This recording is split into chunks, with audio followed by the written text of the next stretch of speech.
qui oublie en sortant d'ici et que l'ennemi puisse voler cette semence. Mais nous voulons que cette semence puisse trouver une terre fertile dans nos vies, afin que le fruit soit le résultat de nos vies, dans les noms puissants de notre Seigneur Jésus-Christ, notre Seigneur, notre Saint Seigneur et notre Sauveur. Nous disons gloire et louange à toi, Seigneur Jésus-Christ.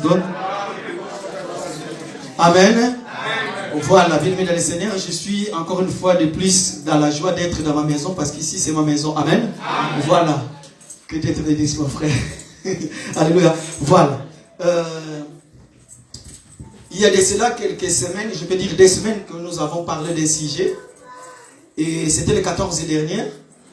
Vu ce qui se passe à Paris en ce moment, il y a des mouvements sociaux, il y a des grèves et tout, il n'y a pas de transport. Et le 14, on a vraiment, Dieu merci, ça s'est bien passé. Et l'ensemble des élus de Paris dit merci à tous ceux qui ont été là. Et merci aussi à nos bien-aimés qui n'ont pas pu se déplacer ce jour-là. Et nous sommes dans la joie parce que ça s'est bien passé. Malgré il y a eu des grèves, mais les gens se sont déplacés quand même. Et ceux qui n'étaient pas là, ils ont vraiment regretté. Ils ont dit la prochaine fois, Seigneur, aide-nous, que cela se passe très bien. Nous voulons aussi participer. Alors, voilà pourquoi aujourd'hui, j'ai compris une chose, que ce n'était pas par hasard lorsque j'ai parlé à l'homme de Dieu, docteur Roger Boulel-Isaac, lorsqu'il nous a dit que nous allons parler sur le Christ, sujet de notre adoration. Par là, lorsque j'ai commencé à méditer sur ce thème, j'ai découvert beaucoup de choses. Franchement, j'ai découvert beaucoup de choses et je me suis dit, comme je commence ici aujourd'hui, le dimanche prochain, je prêche à Paris, donc ça va être peut-être pendant 3 semaines ou un mois, je ne sais pas jusque là où Dieu va nous amener. Ça sera le même sujet que je vais parler. Vous savez, la parole de Dieu, c'est comme un grand forêt. Je ne veux pas dire la forêt Amazon, c'est un grand forêt, mais je veux dire que c'est un grand forêt. Il y a plein de portes d'entrée, il y a aussi plein de portes de sortie. Mais sachez que quand vous entrez, toutes les portes d'entrée doivent vous ramener auprès d'une seule sortie qui est Jésus. Amen. Donc, c'est dans la Bible aussi, c'est pareil.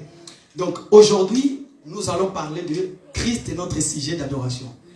Si c'était une question, qui est votre sujet d'adoration? Peut-être que chacun de nous aura sa réponse. Chacun de nous aura dit, non, moi c'est. Mais c'est comme une question qu'on nous a posée et la réponse est déjà donnée. En fait, on vous donne de faire un résumé. On commence par le thème et la conclusion, c'est ça qui vient en premier lieu.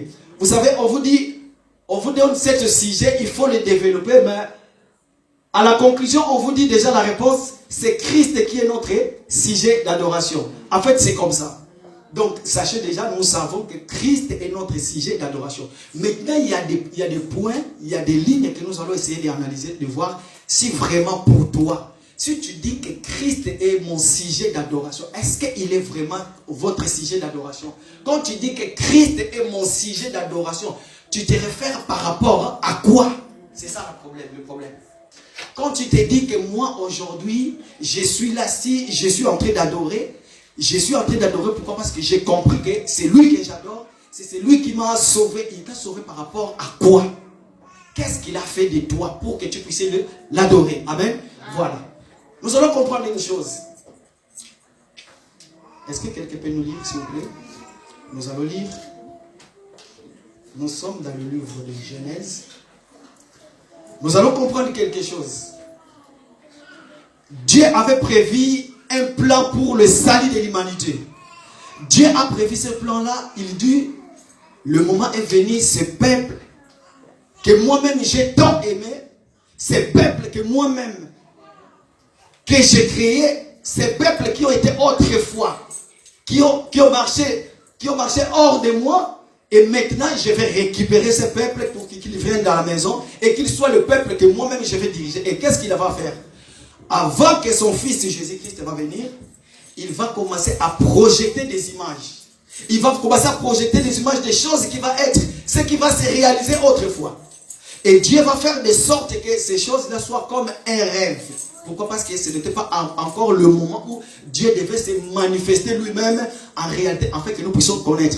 Alors voilà pourquoi, qu'est-ce que Dieu va faire? Nous allons comprendre, nous allons voir une chose, c'est comme si la Bible se répète. C'est comme si la Bible se répète. Il y a des endroits, c'est comme si j'étais sur un sommeil, j'étais en train de dormir et j'ai fait un rêve. Lorsque je me réveille, je me suis dit, mais qu'est-ce qui se passe? Alors, quand je vais commencer maintenant à marcher dans la réalité, et lorsque les choses vont arriver, je vais dire, oh, mais tiens, dans mon rêve, j'ai vu ceci, malgré c'était comme ça, mais en réalité, c'était comme ça. Et qu'est-ce qui va se passer? Nous allons lire dans le livre de Genèse. C'était le même verset que j'avais utilisé autrefois. Genèse chapitre 22, du 1er jusqu'au 5e verset. S'il y a un lecteur dans la salle qui peut nous faire la lecture, s'il vous plaît. Genèse chapitre 22, du verset 1. Il est écrit, après ces choses, Dieu mit Abraham à l'épreuve et lui dit, Abraham, et il répondit, me voici. Dieu dit, prends ton fils, ton unique, celui que tu aimes, Isaac, va-t'en au pays de Morija, et là offre-le en holocauste sur l'une des montagnes que je te dirai. Abraham se leva de bon matin, se Sonan et prit avec lui 2 serviteurs et son fils Isaac. Il fendit du bois pour l'holocauste et partit pour aller au lieu que Dieu lui avait dit. Le 3e jour, Abraham levant les yeux, vit le lieu de loin, et Abraham dit à ses serviteurs, restez ici, avec l'âne, moi et le jeune homme, nous irons jusque-là pour adorer, et nous reviendrons auprès de vous. Amen. Voilà, deuxième lecture, Jean chapitre 3, verset 16. Jean chapitre 3, verset 16. Car Dieu a tant aimé le monde qu'il a donné son Fils unique, afin que quiconque croit en lui ne périsse point, mais qu'il ait la vie éternelle. Alléluia. Voilà. Nous allons comprendre une chose. Nous connaissons tous qui est Abraham dans la Bible, n'est-ce pas? Dieu va dire Abraham, Dieu va appeler Abraham. Abraham va quitter la maison de son père dans la Mésopotamie. Dieu va lui montrer, Dieu va lui dire, va là où je t'envoie Abraham et moi je te bénirai. Je suis dans le livre de Genèse chapitre 12. Vous connaissez la promesse de Dieu auprès d'Abraham. Dieu va lui dire, moi Dieu je te bénirai. Moi Dieu je rendrai ton nom grand. Moi Dieu je ferai ceci pour toi. Qu'est-ce qu'Abraham va faire? Abraham va quitter la maison de son père. Abraham va aller jusque là où Dieu lui avait dit d'y aller. Maintenant, qu'est-ce qui va arriver? Dieu va lui dire, Abraham, par toi, je susciterai une postérité qui sera mon peuple à moi. Et Dieu va lui dire que Abraham, Dieu va lui donner la promesse de son fils qui est Isaac. Mais lorsque nous lisons dans ces versets de la Bible, nous allons comprendre une chose. Dieu dit à Abraham, par rapport à la promesse, lorsque Isaac, le fils d'Abraham va naître, Dieu va lui dire, Abraham, prends ton fils, ton unique fils. Mais par contre, lorsque nous lisons les Écritures, nous allons comprendre que Isaac n'était pas le fils unique d'Abraham. Il y avait encore celui qu'on appelait Ismaël. Mais pourquoi qu'on l'appelle fils unique? Ce n'était que juste par rapport à la promesse de Dieu.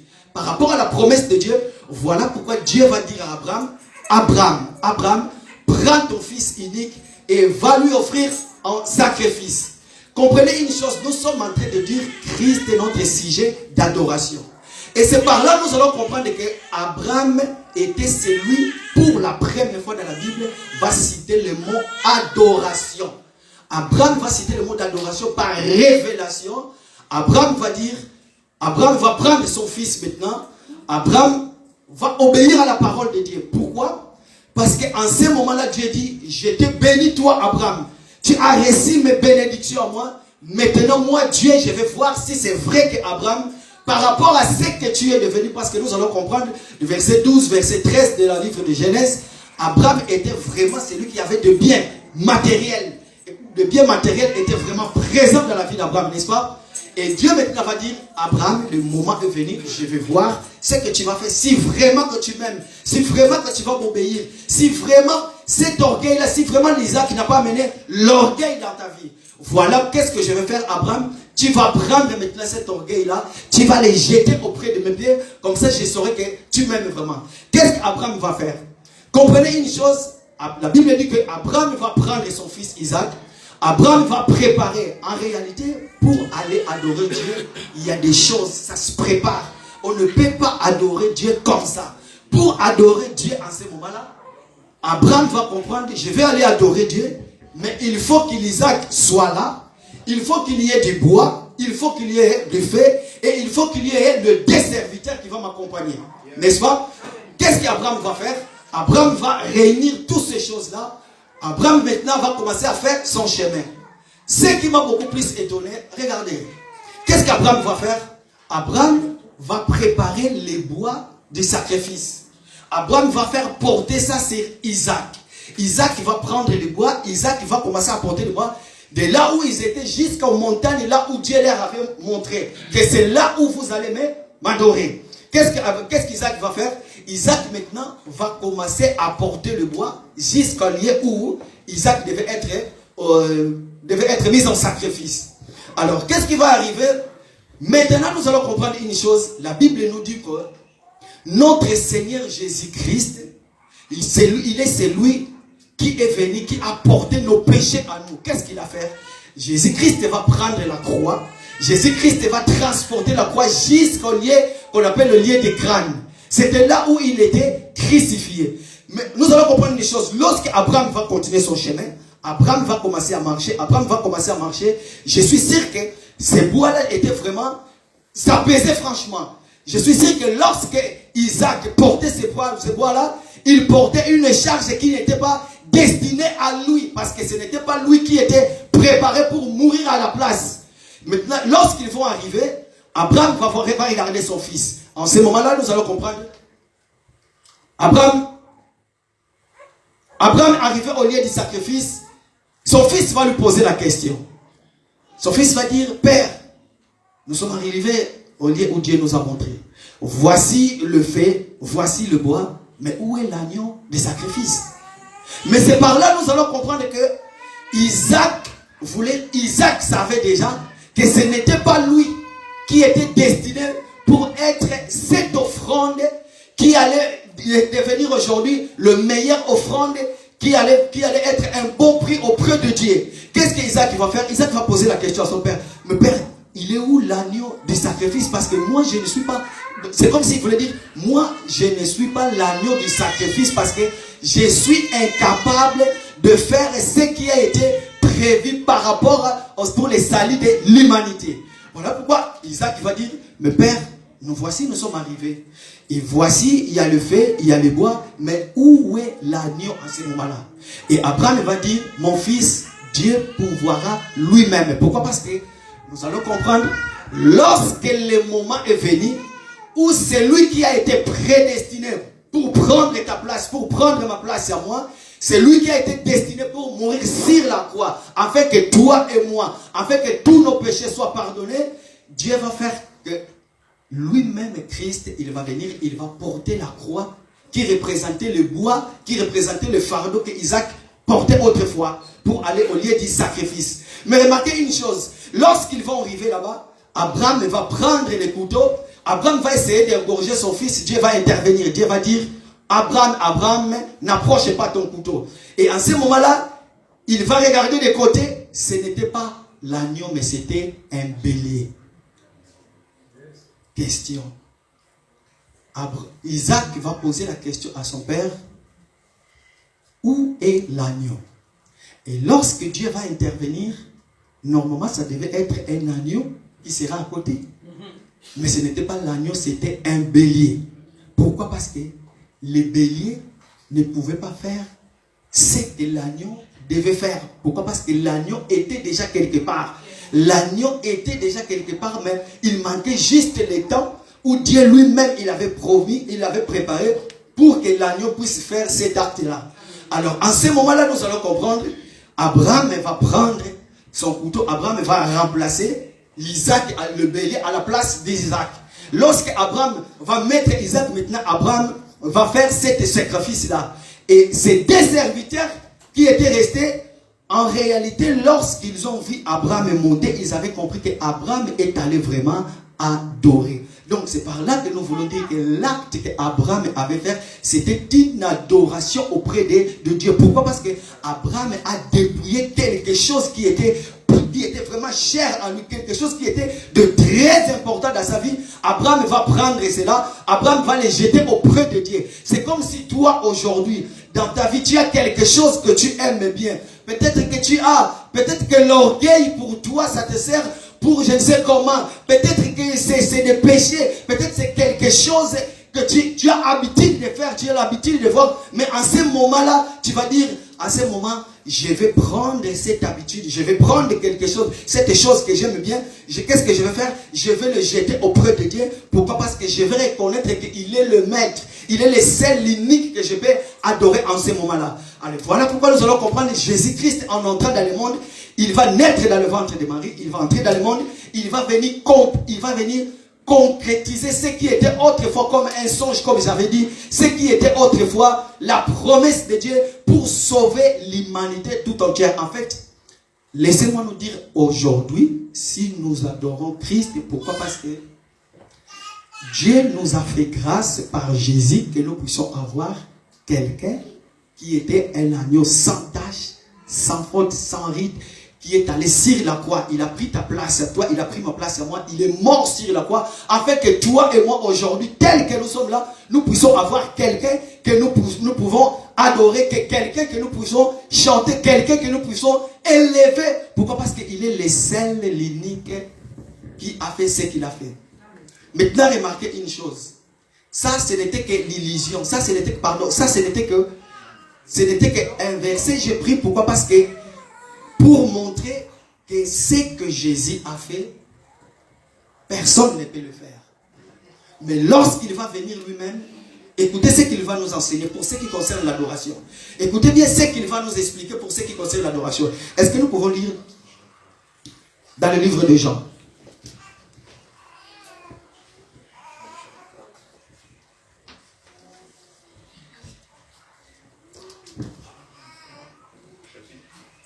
Jean chapitre 4, verset 19. Jean chapitre 4, verset 19. Seigneur, lui dit la femme, je vois que tu es prophète.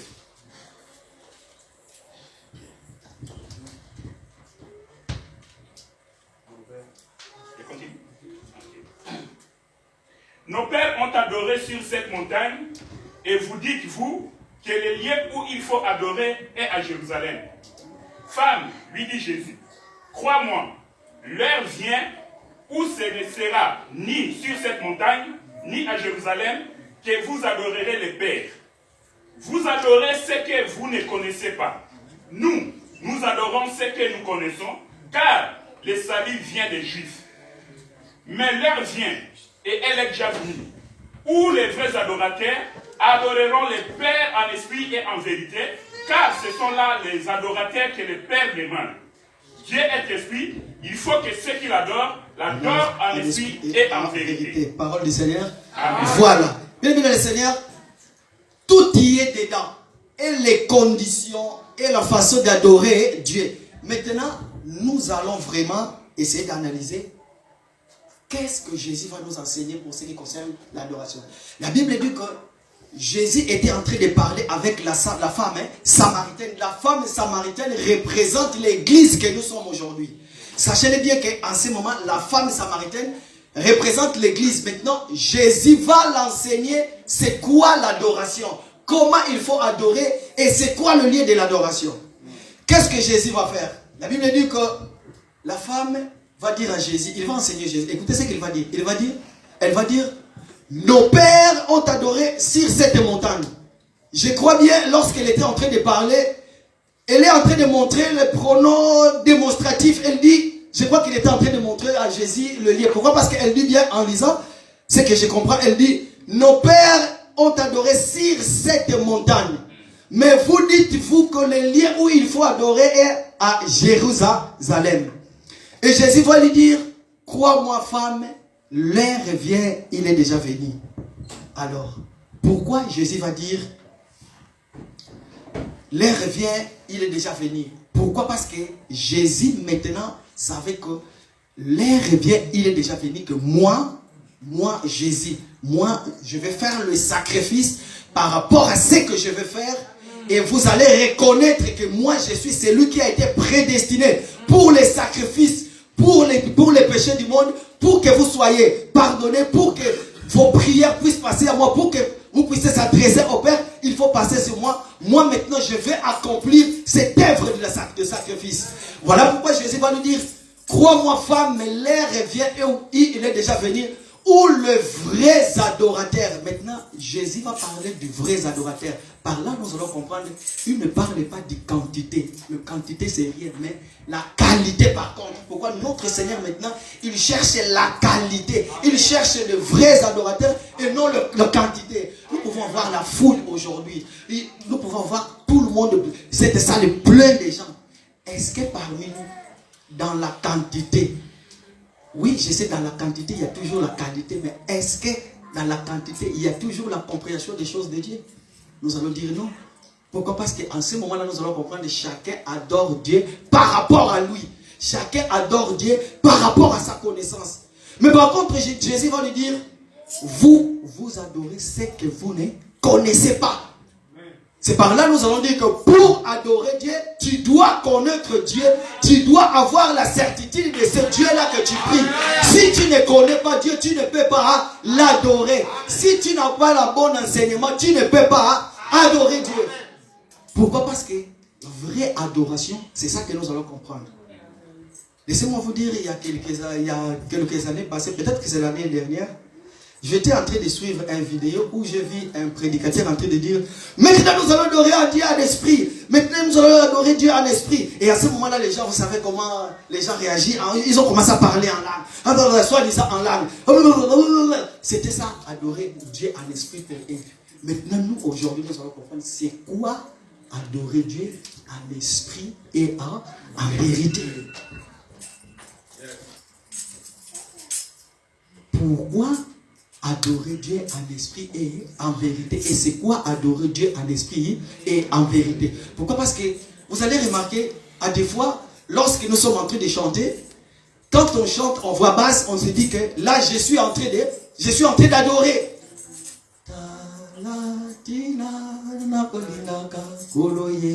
Est-ce que je suis en train d'adorer? Là, je suis en train de louer. Est-ce que maintenant, c'est ça vraiment l'adoration? C'est quoi l'adoration? Jésus va dire, l'heure vient où il est déjà venu, où le vrai adorateur adoreront le Père en esprit et en vérité. Bien-aimés dans le Seigneur, laisse-moi vous dire que ça, c'est notre dernier dimanche de l'année. Dieu te dit, mon fils, ma fille, à partir de maintenant, l'heure vient que tu vas m'adorer en esprit et en vérité. Mais ne le fais pas comme le fait tout le monde. Pourquoi? Parce que toi, tu es unique, tu es précieux auprès de mes yeux.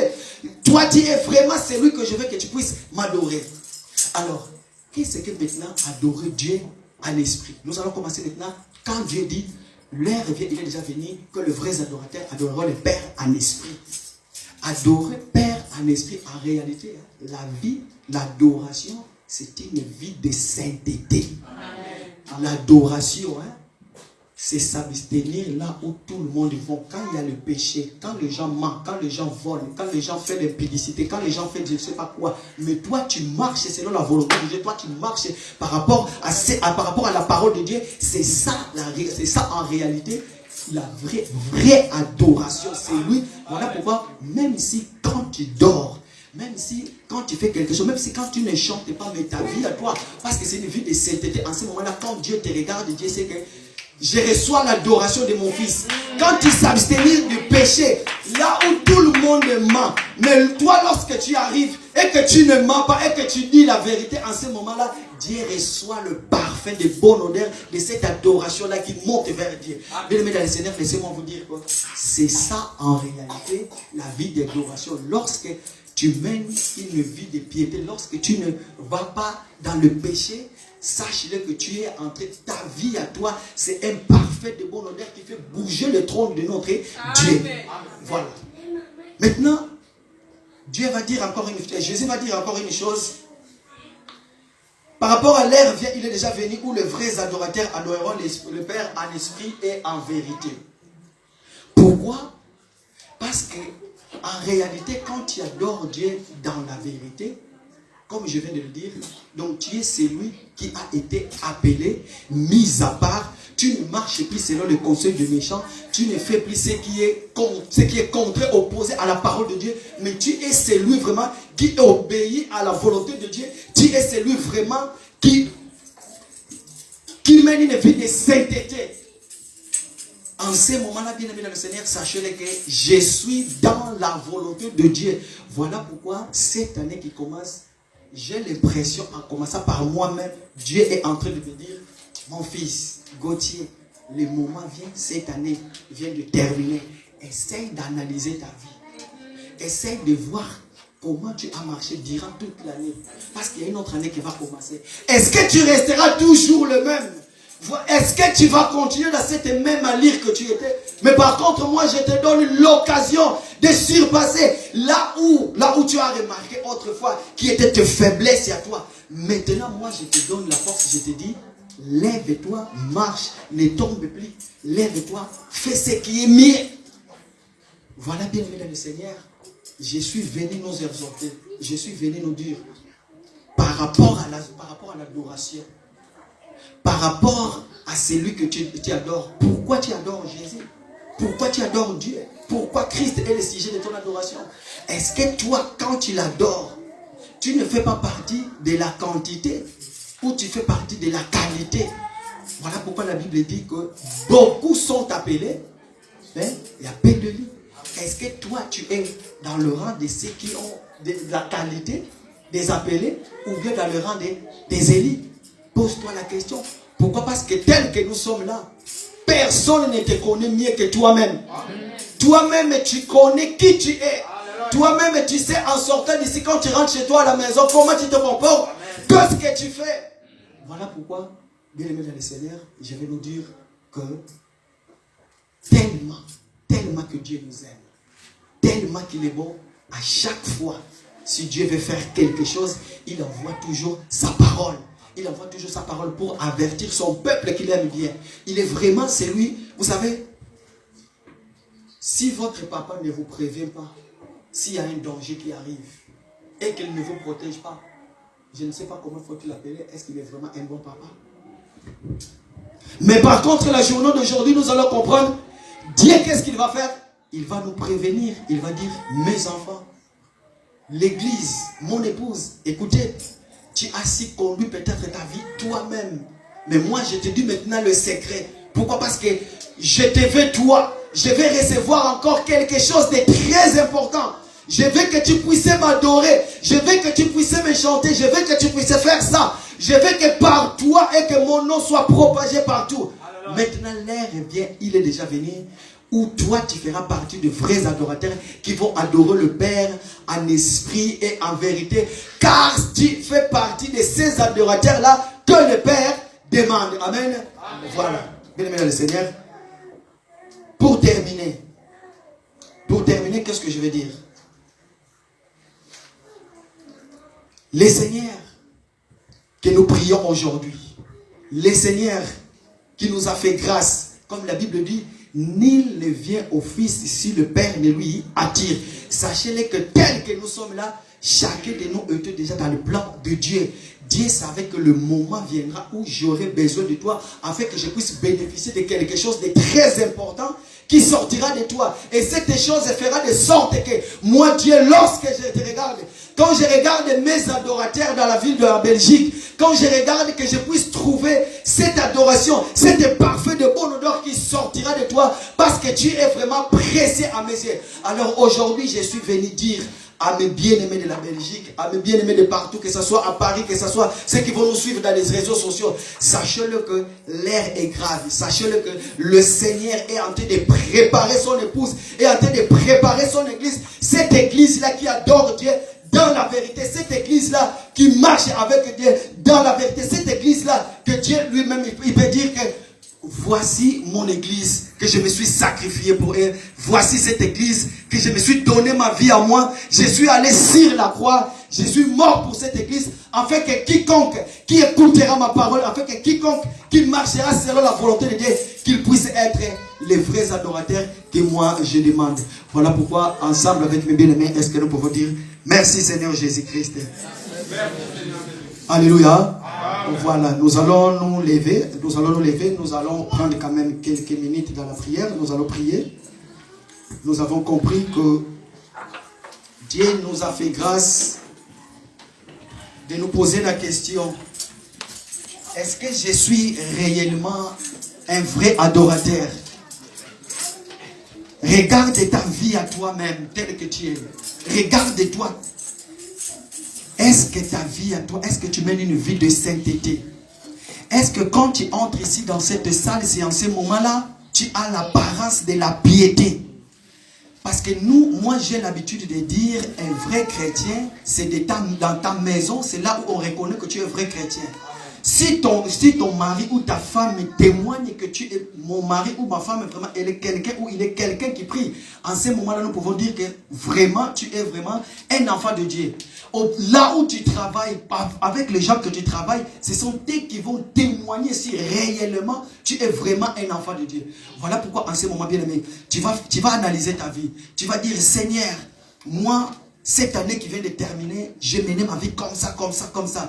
J'ai compris que tu veux que je sois l'adorateur, non par rapport à moi, mais tu veux que je sois de celui que toi-même tu as choisi et tu as montré le modèle et le marque, comment t'adorer. Voilà pourquoi nous allons prier. Prions le Seigneur. Prions, disons-lui, Seigneur, j'ai compris. Voilà pourquoi je vais quitter le mal. Dis-lui, Seigneur, j'ai compris. Voilà pourquoi je ne veux plus rester comme autrefois. Pourquoi? Parce que la vie chrétienne n'est pas une vie d'habitude.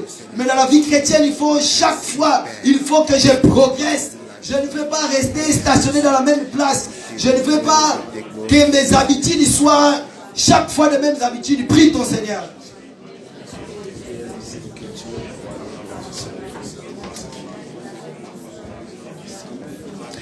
Prie ton Dieu, prie bien-aimé.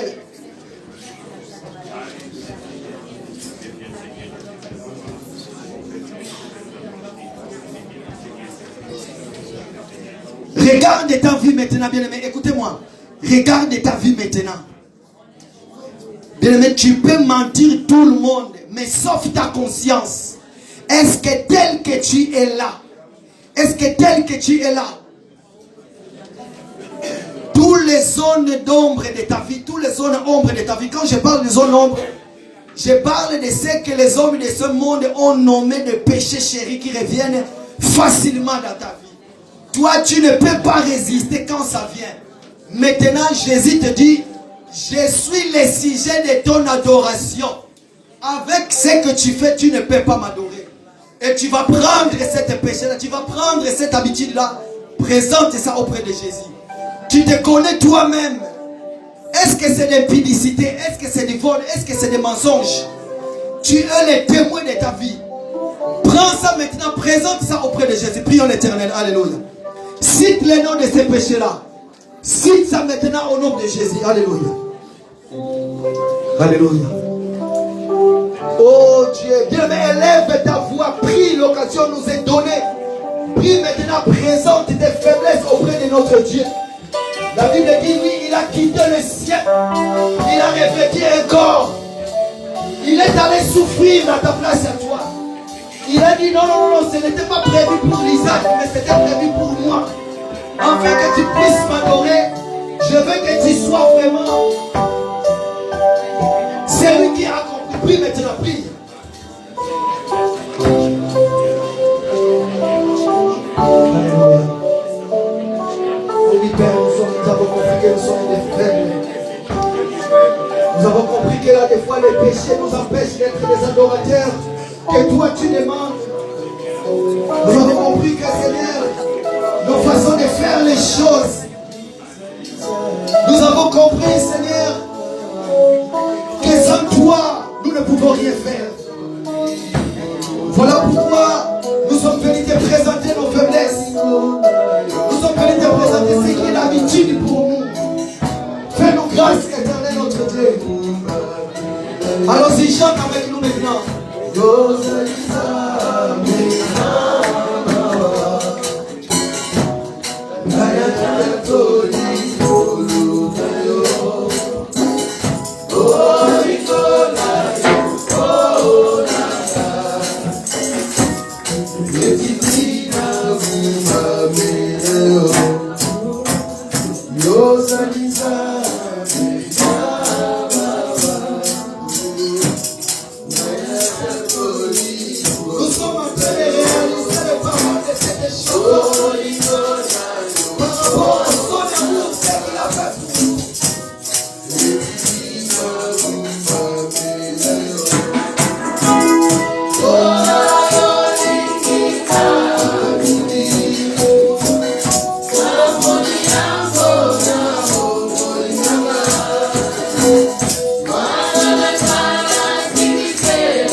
yo kutonika